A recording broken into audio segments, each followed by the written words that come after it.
you very much, Suke, for that very kind introduction.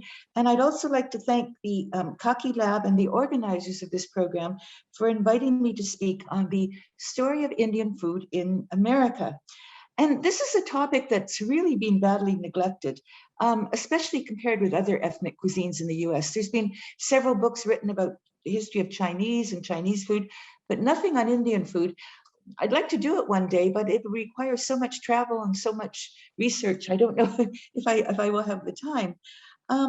So what I want to do is give a brief history of the overview of the history of South Asians in the US. I say India, but you know, since much of this really goes back centuries, it's really referring to the whole subcontinent. Talk about how their food development, how it was received by the American public. And I'd like to conclude with a look at the Indian restaurant scene in America today and why Indian food isn't as popular as other so-called ethnic cuisines. Now, until over about 50 years ago, when immigration laws were reformed, the Indian population in the US was very small. But still, their presence goes back to the very beginning of American history. And it comes as a surprise to virtually everybody to learn that the first Indian immigrants to the United States came just a decade after the founding of the Jamestown colony in 1607. In other words, they started arriving in the 1620s. And this is because for nearly 200 years, until the American Revolution, India and the 13 colonies were sister colonies in the British Empire.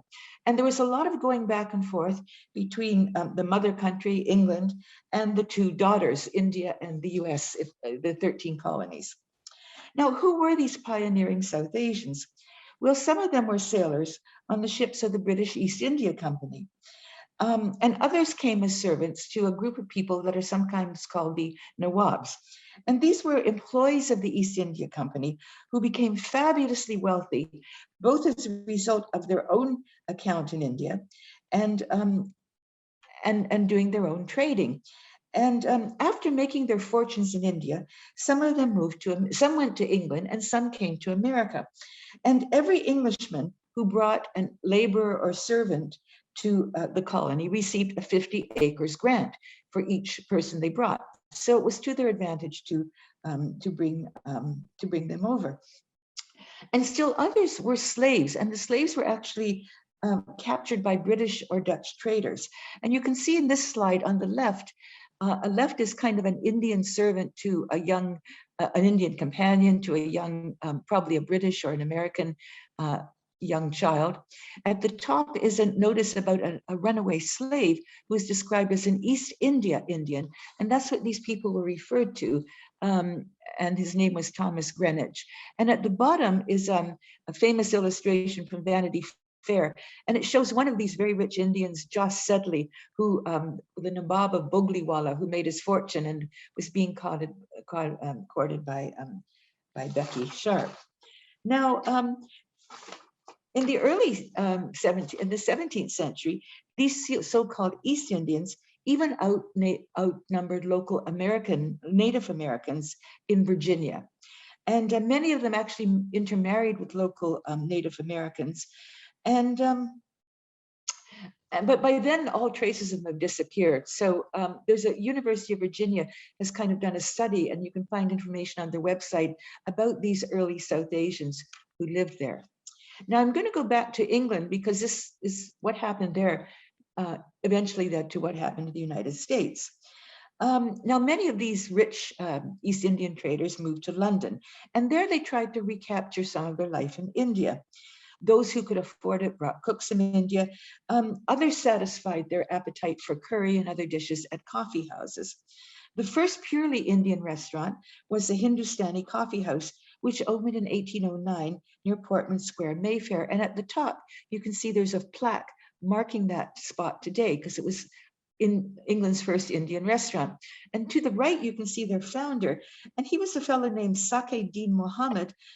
He was an Indian who served in the British Army, married an Irish woman, and moved back to England, where he opened this coffee house. And he said that he wanted to provide both an authentic ambiance and dishes allowed by the greatest epicures to be unequal to any curries ever made to England. But the restaurant didn't really take off, and it closed down in 1833. But meanwhile, companies like Cross and Blackwell started making Indian curry powder. The first curry powder was in the early 1800s, and others followed because it was not always easy to get all the spices, and it was easy just to use these ready-made curry powders. And what happened is that curry recipes started to appear in the popular cookbooks of the day. And the first curry recipe in a book was in 1786 in Hannah Glass's Art of Cookery, and others followed.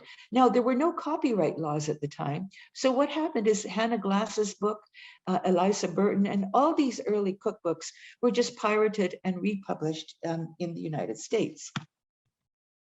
Now, to go back to the 13 colonies, wealthy people ordered luxury goods from India via England, including cloths, tea, and spices.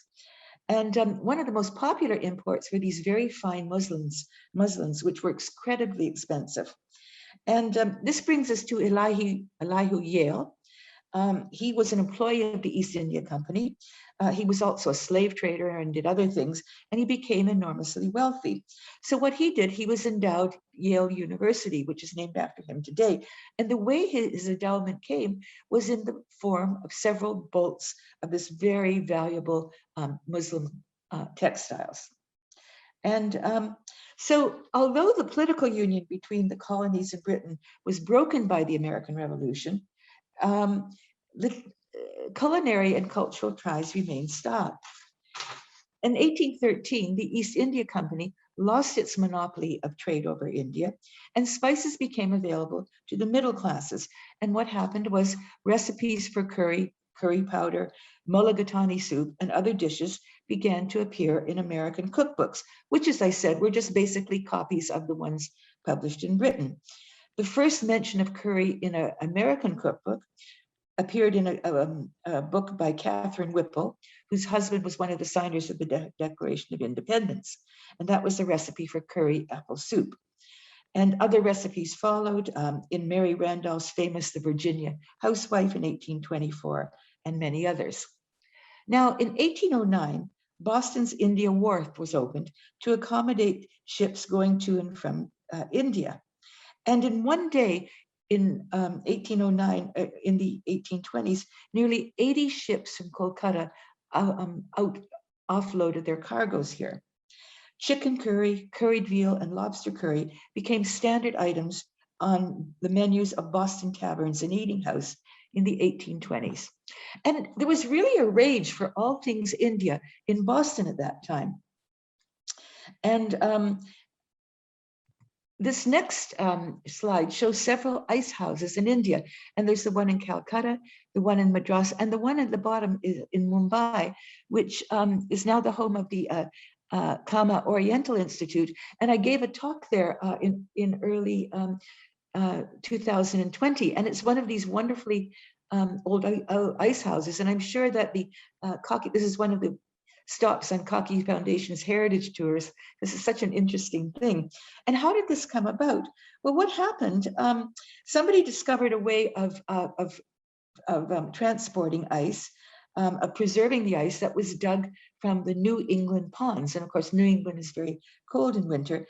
And starting with 1883, there were nearly 1,500 tons a year of ice that were sent to Madras, Calcutta, and Bombay. And this really became very useful in Indian clubs. People used it to cool their drinks. And one of the drinks that was invented in India, by the way, was gin and tonic, to use quinine, which was a cure for malaria. So ice came in very handy for that. And Henry David Thoreau, who was one of the great, what is called transcendentalists, because they were very into Hindu philosophy and the beliefs. And he wrote this famous line that the sweltering inhabitants of Madras and Bombay and Calcutta drink at my well, and the pure Walden water is mingled with the sacred water of the Ganges. And in 1860, they were really into Indian culture. The minister of Trinity Church commented that a larger part of Boston prefers to consider itself Buddhist rather than Christian. And in 1868, Walt Whitman wrote a poem called Passage to India, as a metaphor for his journey of his soul to God. And of course, that later became the title of E.M. Forster's famous novel, Passage to India.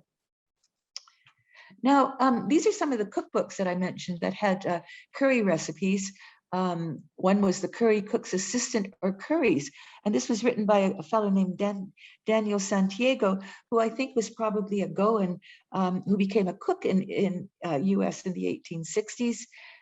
You had Miss Parlow's new cookbook, and these are just some of the samples of books that were published. And one of the dishes that became very popular in the southern United States especially was something called country captain chicken. And this was a dish invented in Charleston in the mid-19th century. And what it is, it's kind of a mild stew made with brown chicken pieces, onions, and curry powders, almonds and raisins, and was served over white rice. And here's a picture. And according to one explanation of its origin, a sea captain from India sailed, or England, India, sailed into Charleston Harbor with a shipload of spices from India. And he was so regaled by the local hostesses that he repaid their hospitality by giving them this recipe and teaching their cooks to make this chicken curry, which was named after him, a country captain. It became very popular. Franklin D. Roosevelt was a big fan.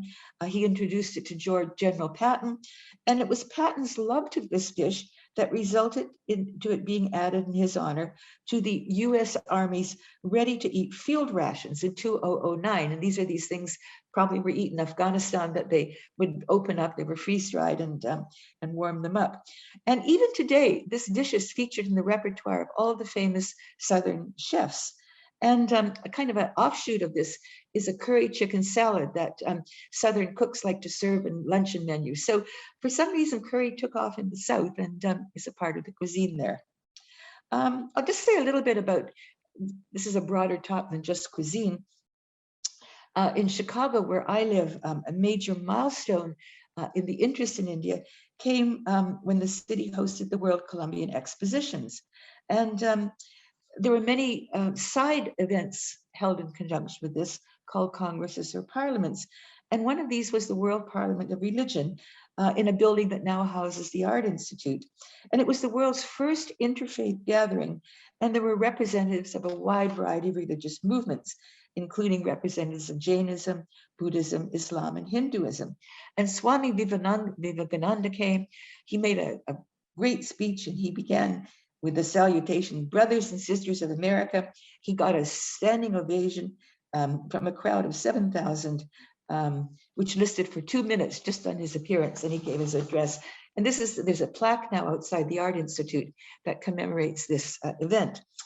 Now, I don't know if this really had any effect on Indian food in Chicago. I haven't found some yet. Because despite this interest, the number of people of Indian origin remained very small. And according to the 1900 census, there were only just over 2,000 people of Indian heritage in the States, although I suspect this number is too low and that there were people who were not included in the census. In addition to students and some religious leaders, these Indians came from two very interesting groups. And the first group, between 1900 and 1910, more than 3,000 farm workers, mainly Sikhs from the Punjab, but also some Hindus and Muslims, came to the northwest coast of Canada. Now, anti-Asian sentiment drove them down the coast to California's Sacramento Valley, where they became very successful farmers. And however, there was a wave of xenophobia that swept over America. And in 1911, the US government started to identify South Asians as not desirable, and there was a ban on further South Asian immigration. Because of this, many of these people, and women, Indian women hadn't come anyways because it was mostly men coming to work. So they married local Mexican women. And unlike South Asians, these women were permitted to own land, so they returned to their successful farming. And this became a commune that was known as Mexican Hindu or Hindu Mexicans. And they had a main community around Yuba, California. And this is a picture on the right of one of these marriages between Antonia Alvarez and Rulia Singh, if you can see that. And so if you've had Mexican food, you know there's so many similarities with Indian food. One is the tortilla, which is very much like a chapati. The other is the use of chilies. You have moles and dishes that look like curries. So it wasn't really too hard to combine elements of these cuisine. So home cooks would use ready-made curry powder and tomato sauce. And there was a restaurant that was open called El Ranchero. You can see it features Mexican and East India food, and they advertised curry chicken, curry lamb, and rotis. Rotis were probably tortilla. The main crossover dish they had was something called a roti quesadilla, which was melted cheese, onions, and shredded beef inside a paratha, and served with curry chicken dipping sauce, as well as a salad of rice and beans. Now, unfortunately, the restaurant closed in 1994, and today the community's almost disappeared because the third generation intermarried with the local community, but they still preserve their heritage. They have reunions, and it's just kind of an interesting chapter in American history that this unique community existed. Now, another community, another group of immigrants, were Bengali Muslim peddlers, and they started coming to the 1880s to the US to sell embroidered silk and other goods to a public that really had a craving for all things India. Their operations were settled in the New Orleans neighborhood of Treme, where some married local African-American women. A much larger group of Bengali immigrants were seamen called Lascars, and these were men from the Sylhet region of Bangladesh who were hired to Britain to man their ships. They were poorly paid, badly exploited, and many of them jumped ship whenever they had the opportunities, both in the UK and in America. Now, many of them jumped ship in New York, and they moved in Harlem, where they married Puerto Rico and African-American women, and they opened halal butcher shops and restaurants. And these restaurants became important meeting places for the local Indian community, including people seeking independence from India. And this was true in the West Coast as well, where students formed associations that were pro-independence. So many of them opened small restaurants, others opened halal butcher shops. And when I was a student at Columbia University in the late 60s, there were a few of these restaurants still opened, and we used to eat at these restaurants, perhaps Amir on West 127th Street, or Syed Ali's restaurant on 109th Street. And these operated until the early 1970s. Rising the spread of Columbia University, rising real estate prices resulted in their into their closing. But here you can see a picture of one of these, Habib, who married Victoria, and their children in the Bronx. And below is Bengali men with their African-American Puerto Rican wives at a banquet on the Lower East Side of Manhattan. And a book has been written about this community called Bengalis in Harlem. And it's really very interesting. There's a lot of photos, and there's a lot more information about the food and the restaurants. Some of these Indians, as African Americans in the 50s moved north to escape segregation, and also to find jobs in the industries and the steel mills, some of their Indians moved with them, and there were like boarding houses and restaurants in cities like Detroit and Baltimore that catered to this. And I'm trying to find out in Chicago what happened. I only found this one thing, and this is a jazz club on the South Side, and featuring a very famous jazz musician, run by a Colonel Abdullah, who I'll talk about in a few minutes. And as you can see, it featured curries of India, Bombay martinis, and costume East Indian staff, which was probably local students who worked as waiters in these restaurants. But this is kind of an interesting little advertisement. Now, I want to talk about a very notorious character. He was the world's first bad boy chef. I don't know if you have that concept in India, but here it means chefs who get a lot of publicity. They drink, they womanize, they do things, and they get a lot of news. And this guy, Ranji Smile, and this is a drawing of him and a picture of him. He was probably the world's first. And his name was invented. I don't Smile is not an Indian name. He may have changed it from Ismail. We really don't know anything about. He told so many stories about where he came from. Um, he claimed he was the son of the Emir of Afghanistan, that he was Indian royalty, that he was friends of King Edward, but we really don't know. And he came to U.S. in the late 19th century to prepare curries at a restaurant owned by Louis Sherry, who had discovered him in London. He was making curries at a restaurant in London. And he became an overnight sensation by initiating the fashionable set in New York into the mysteries and delights of East India cooking, according to Harper's Bazaar. And Harper's Bazaar, which was a fashion magazine, had a big spread on him. I think he was very attractive. Women liked him. He gave things like that. And he told tall tales about his past. And he gave many interviews in which he lectured Americans on their poor dietary habits and their ignorance of Indian food. The only menu I found had things like curries, papadums, bhaji, and Bombay duck. And he served them with great flair. He went around to the tables. He served the rice from a table, and he really was a great showman. But all this publicity went to his head. He got arrested for public drunkenness, for getting in fights. He married a succession of younger and younger women. He left his restaurant. His own attempts to start a restaurant failed. And in 1913, he left with his latest wife for Delhi. And there he promised to open a real Indian restaurant for the poor American tourists who have never had anything good to eat since they began to look up Kipling's country. But we never heard anything more about this restaurant. And unfortunately, he left no trace behind of his culinary history in America. But despite that, after that, several Indian restaurants were opened, especially in New York City. There was one called Salon India Inn, which opened in 1914. And the 1920s saw the opening of this restaurant, the Raja restaurant. And well, there was the Taj Mahal restaurant. And this menu, the green one, is called the Raja restaurant. And I was so happy to buy this menu on eBay. And it was opened by a Bengali named Sarat Lahiri, who was a musician and actor. And there were quite a few dancers and musicians who came to New York at this time, and many of them stayed, like Mr. Lahiri. And the menu was really pretty authentic compared with what came later. You can see there's a lot of curries that he calls salan, salan being kind of an older word that you still find in Hyderabad. And he has Indian names for them. You can see jingri and gosht and kofta.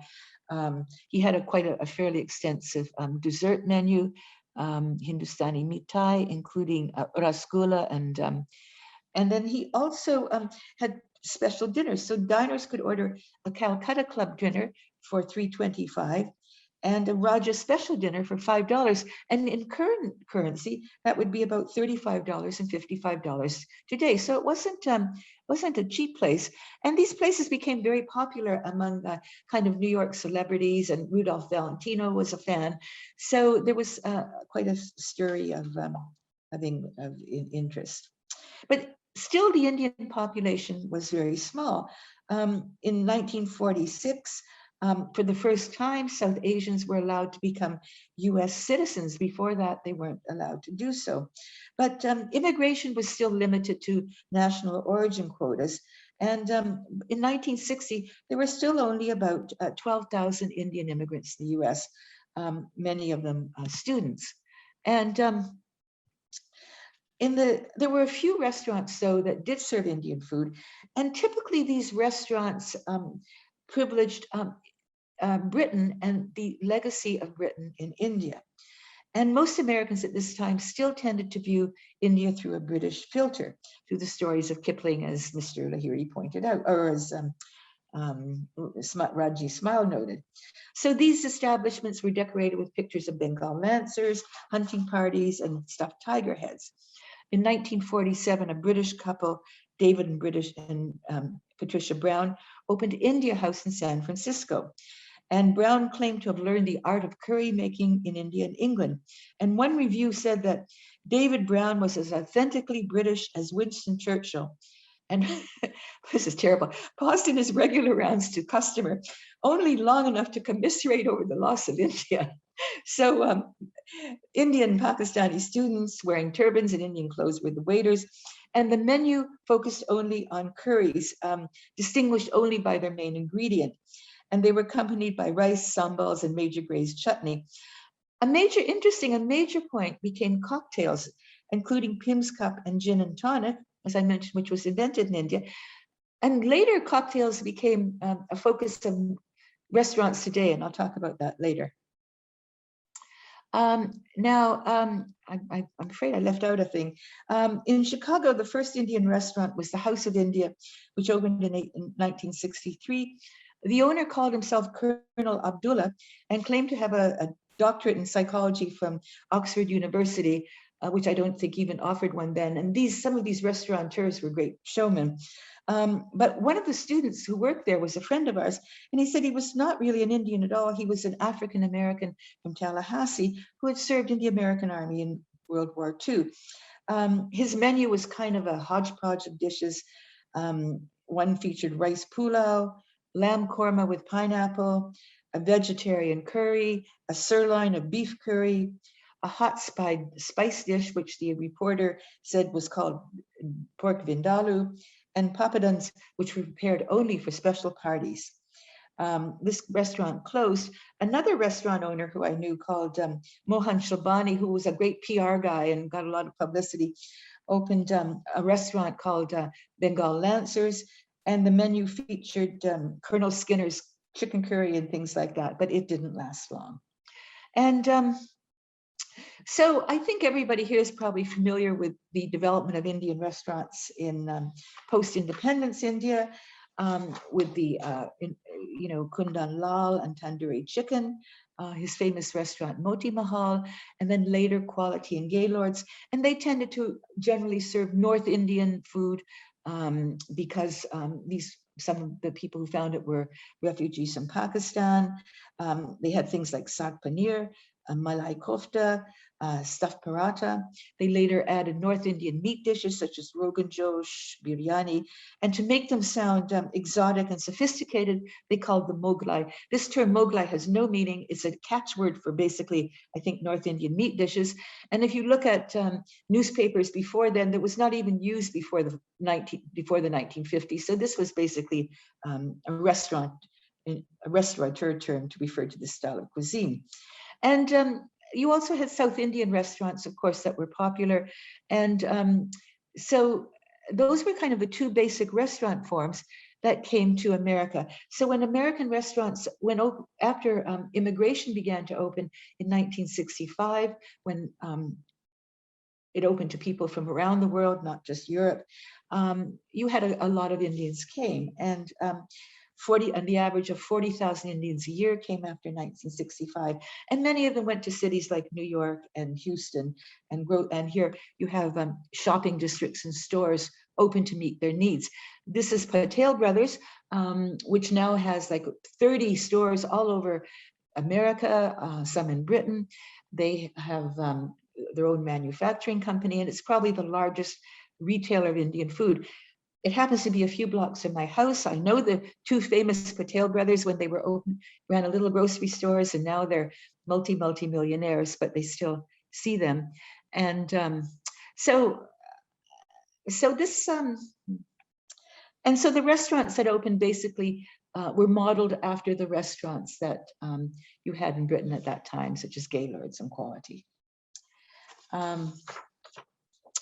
But still, having said that, Indian restaurants really didn't, Indian cooking really remained outside the comfort range of many Americans. And what helped put it in the map was the publication in 1973 of Madhur Jaffrey's Invitation to Indian Cooking. And Ms. Jaffrey complained that Indian restaurant food, which was all that was available at the time, was generalized Indian food from no specific area whatsoever, and that the sauces in these places had the same color, taste, and consistency.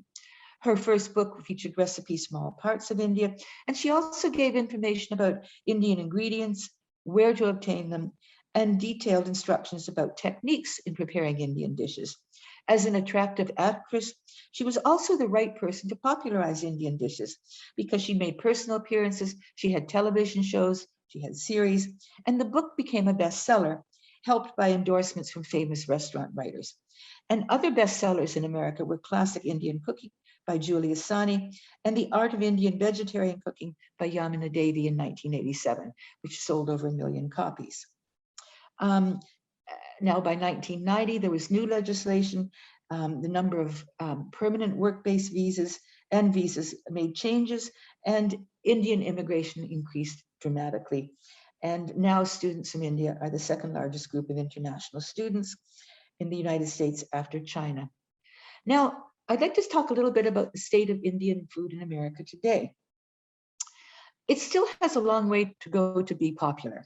And there's a friend of mine, Professor Krishnendu Ray at NYU, who's done a lot of study of this, about the popularity of Indian restaurants and where they stand.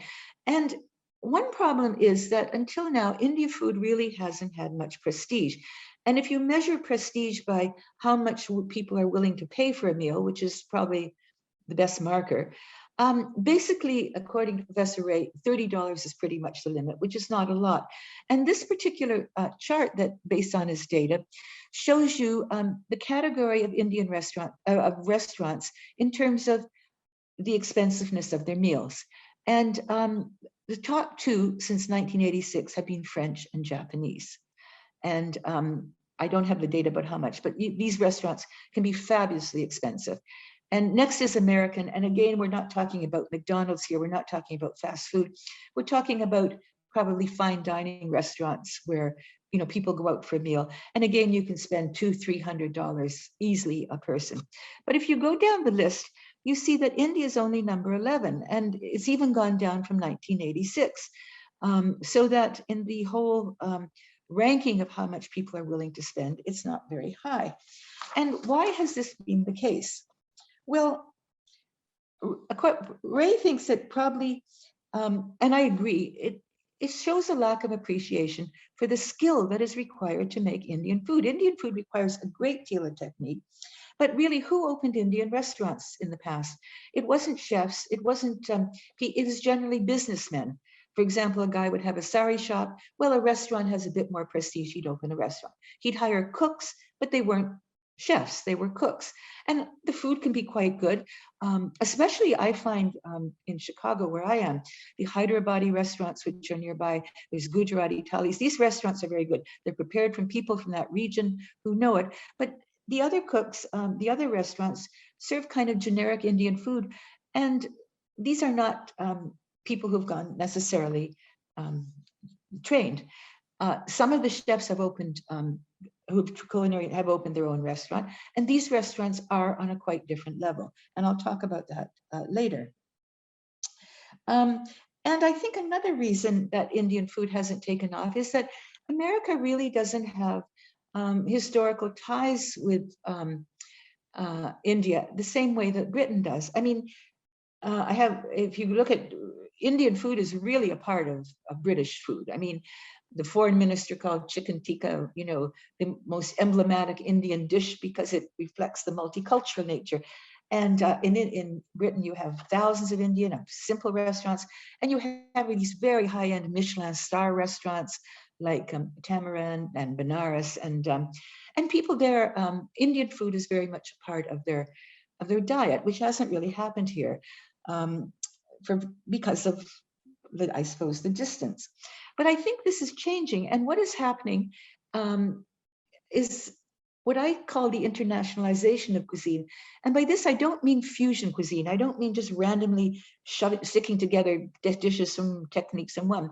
But you have chefs who have trained at culinary institutes, and now you have so many of these wonderful institutes in India, and you have Indian chefs who have trained in America.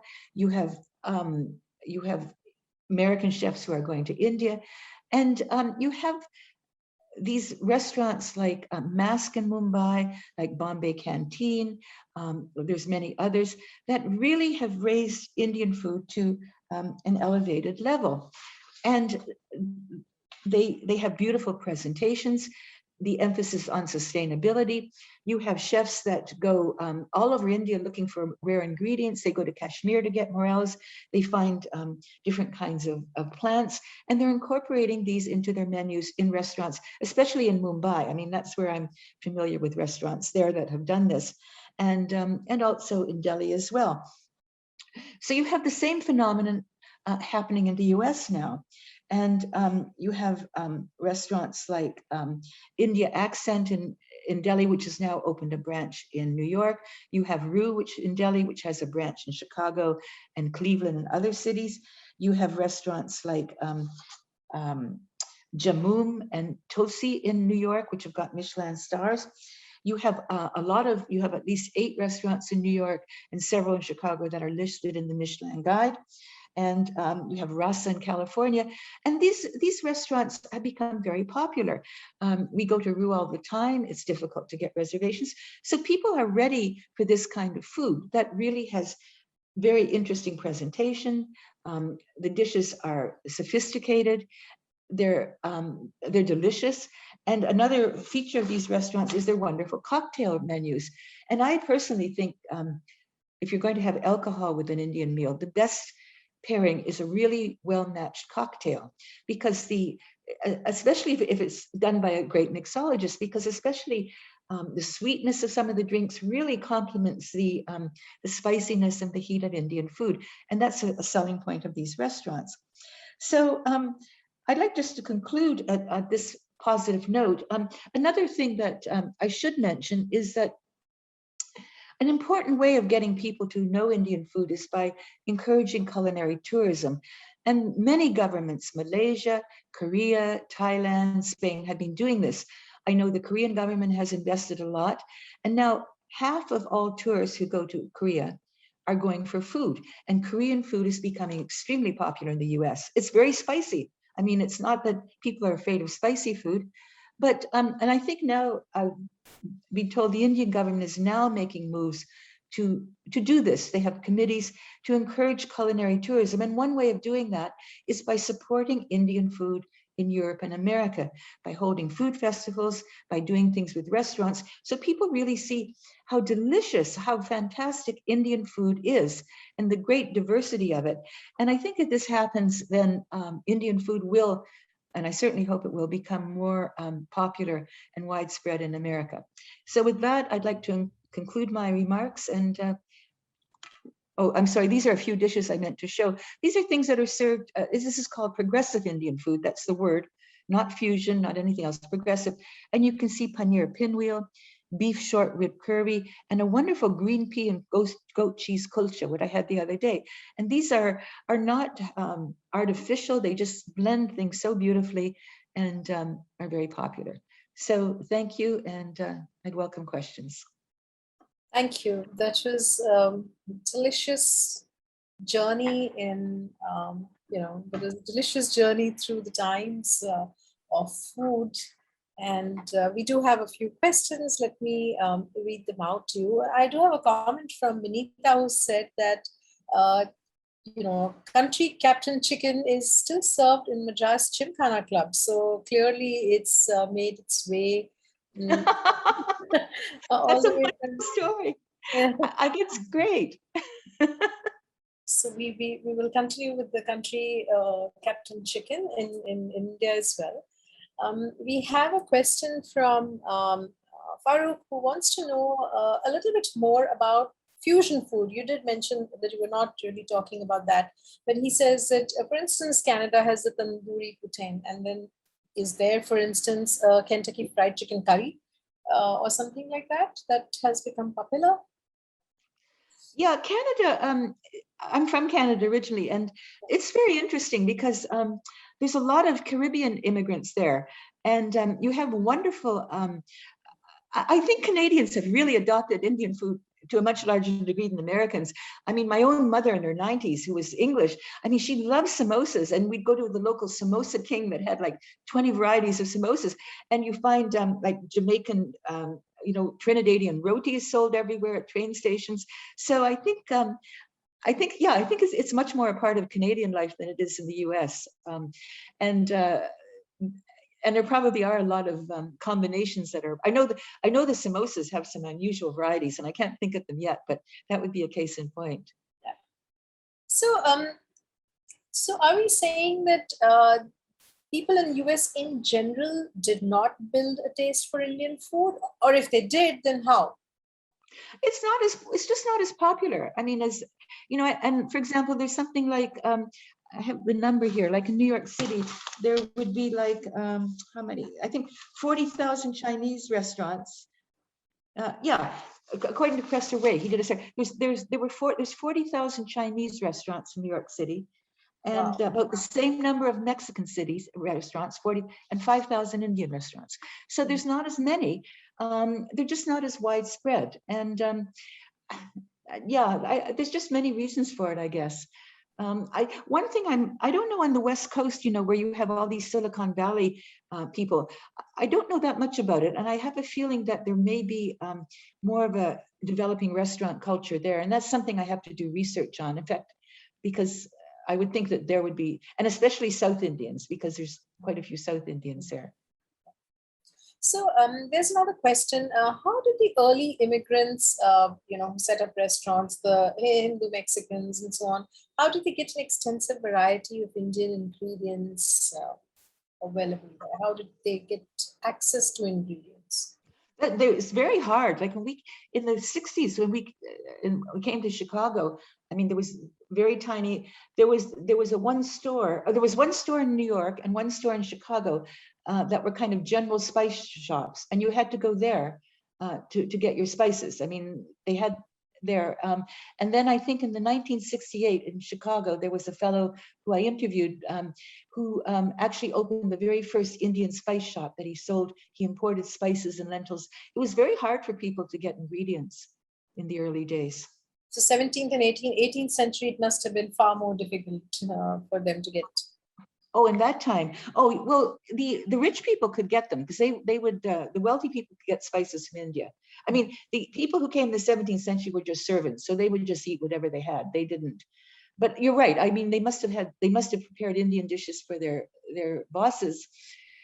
And there was this trade going back and forth between the colonies and India via Britain, because it was the East India Company that was responsible for the American Revolution, because the British government wanted to give them a monopoly over tea, and that would have raised prices, and that's what kind of started the whole thing off. So they're kind of the villains in many pieces. So what about how do you see Indian food ever getting as popular as it is in Great Britain? Do you see it getting as popular? Getting there. Yeah, I think with these restaurants that are opening, I think it'll really do a lot to raise the level of Indian food in general. I mean, there are a couple of restaurants, like a friend of mine has a restaurant in the suburbs. And now I have to say, in Chicago at least, most Indians now, or many, are moving to the suburbs because they're very affluent, second and third generation.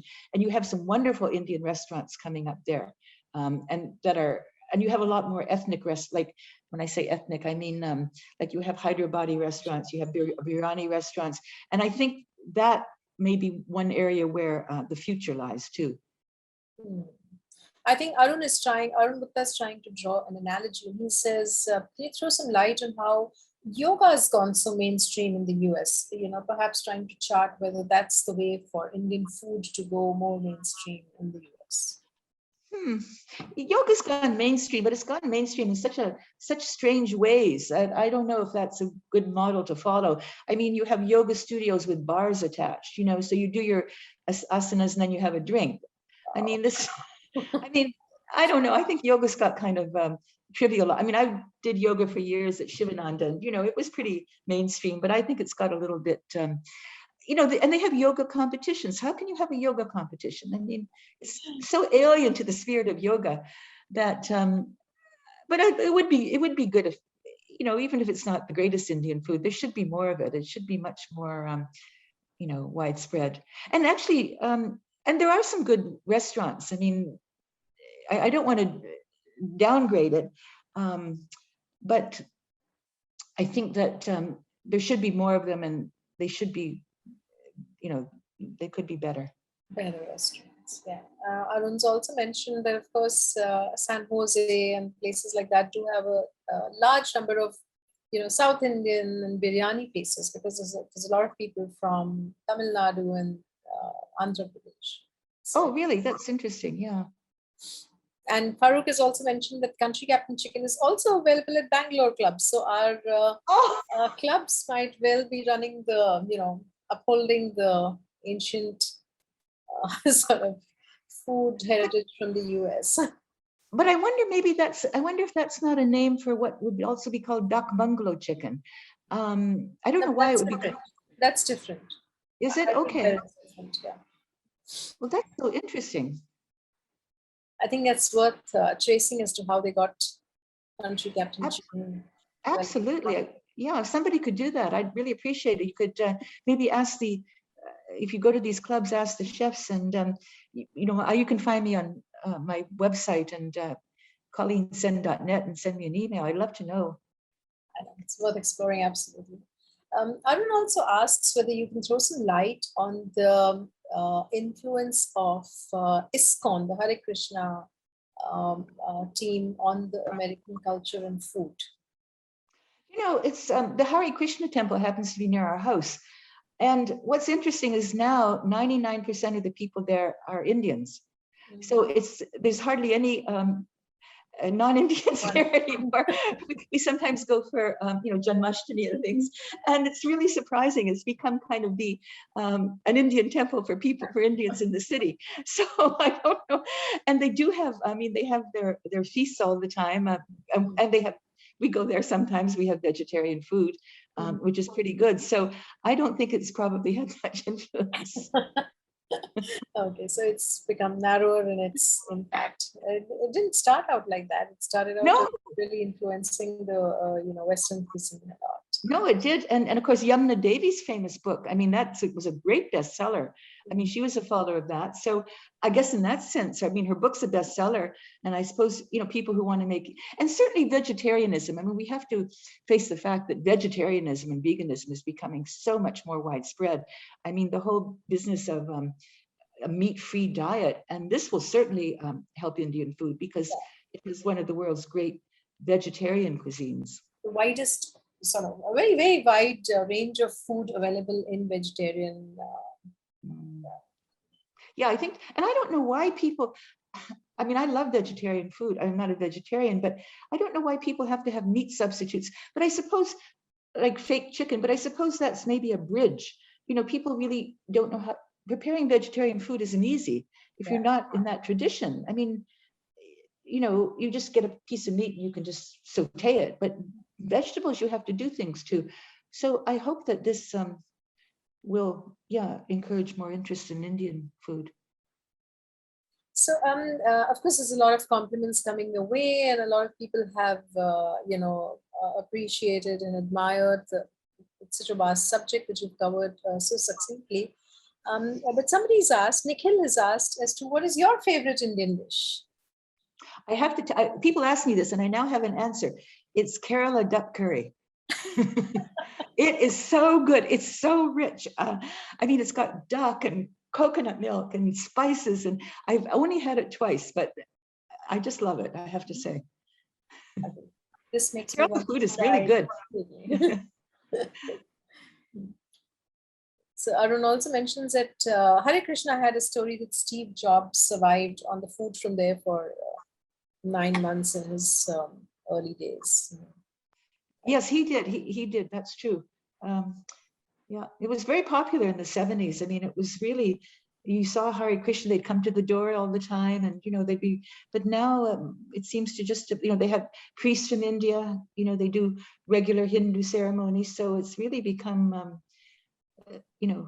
for the local Indian community. Yeah. So if there are any more questions, please add them. Okay, Arun says, the other complication with the Indian food is that there are thousands of unique cuisines, and nothing common other than the spices and tadka, which is true. Even the same dish within 1,000 families gets rendered differently. So there's no standardized. There's really no such thing as such thing as Indian cuisine. But then that You know, would be the same as, for instance, Italian food, isn't it? You know, there's no, not it's much more diverse. I mean, Italian food, well, Italians will get mad at me, but no, I mean, Indian food is the most diverse cuisine in the world. There's no doubt about it. I mean, there must be hundreds of cuisines. I mean, like, and as you said, not just Tamil, but Chennai and individual households and, you know, and even I mean, different communities within the same region, different communities ended up eating different food. So there's layers of complexity in that. Oh, it is. I don't even like using the word Indian food, but I mean, it's and that's another thing that, you know, there should be like, it'd be wonderful to have like a really upscale restaurant serving Bengali food like you have in Calcutta, or Kerala food, you know, or Maharashtrian food, which you hardly find even in India. Yeah. And, you know, really elevating the, you know, in a really beautiful setting. And that would be so great instead of kind of dishes from all over the place. I think there's a business idea here for anyone who would like to explore. Yeah. Okay, so if there are no more questions, then we'd like to say thank you to Colleen, and I hope you can get some rest, and I hope everyone will enjoy their Saturday evening and join us for the sessions as we go along. Thank you so much. Thank you so much. This was really a great opportunity. And really, if people can find out about that Country Captain Chicken, please let me know, because this is so interesting. Yeah, I think we should do that. Thank you so much, folks. And thank you, Colleen. So good to Thank you. Thanks.